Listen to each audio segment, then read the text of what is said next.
भक्ति में शक्ति। एक गांव में एक बूढ़ी माई रहती थी।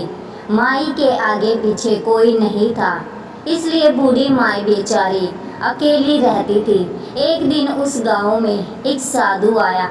बूढ़ी माई ने साधु का बहुत ही प्रेम पूर्वक आदर सत्कार किया। जब साधु जाने लगा तो बूढ़ी माई ने कहा, महात्मा जी, आप तो ईश्वर के परम भक्त हैं, कृपया करके मुझे ऐसा आशीर्वाद दीजिए जिससे मेरा अकेलापन दूर हो जाए। अकेले रह कर साधु ने मुस्कुराते हुए अपनी झोली में से बाल गोपाल की एक मूर्ति निकाली और बुढ़िया को देते हुए कहा, माई, ये लो आपका बालक है, इसका अपने बच्चे की तरह प्रेम पूर्वक लालन पालन करती रहना। बुढ़िया माई बड़े लाड प्यार से ठाकुर जी का लालन पालन करने लगी। एक दिन गांव के कुछ शरारती बच्चों ने देखा कि माई मूर्ति को अपने बच्चों की तरह लाड कर रही है। नटखट बच्चों को माई से हंसी मजाक करने की सूझी।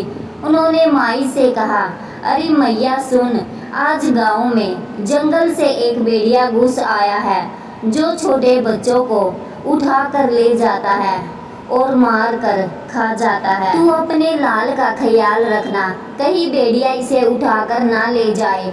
बुढ़िया माई ने अपने बाल गोपाल को उसी समय कुटिया में विराजमान किया और स्वयं लाठी छड़ी लेकर दरवाजे पर पहरा लगाने के लिए बैठ गई। अपने लाल को भेड़िए से बचाने के लिए बुढ़िया माई भूखी प्यासी दरवाजे पर पहरा देती रही।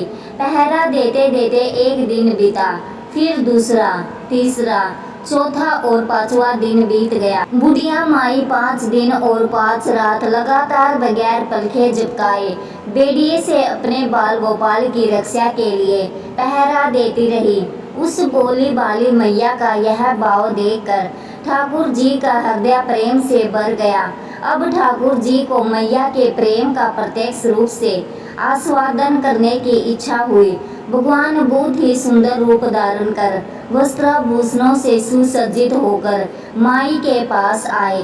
ठाकुर जी के पाँव की आहट पाकर माई डर गई कि कहीं दुष्ट भेड़िया तो नहीं आ गया मेरे लाल को उठाने। माई ने लाठी उठाई और भेड़ियों को भगाने के लिए उठ खड़ी हुई। तभी श्याम सुंदर ने कहा, मैया, मैं हूँ, मैं तेरा वही बालक हूँ जिसकी तुम रक्षा करती हो। माई ने कहा, क्या? चल हट, तेरे जैसे भूत देखे हैं, तेरे जैसे सैकड़ों मेरे लाल पर न्यौछावर कर दूं। अब ऐसे मत कहियो, चल भाग जा यहाँ से। ठाकुर जी मैया के इस भाव और एक निष्ठा को देखकर बहुत ज्यादा प्रसन्न हो गए।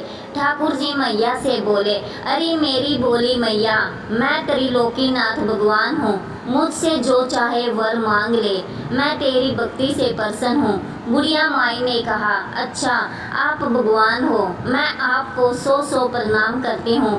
कृपया कर मुझे यह वरदान दीजिए कि मेरे प्राण प्यारे लाल को भेड़िया ना ले जाए। अब ठाकुर जी और ज्यादा प्रसन्न होते हुए बोले, तो चल मैया, मैं तेरे लाल को और तुझे अपने निज धाम ले चलता हूँ, वहाँ भेड़िए का कोई भय नहीं है।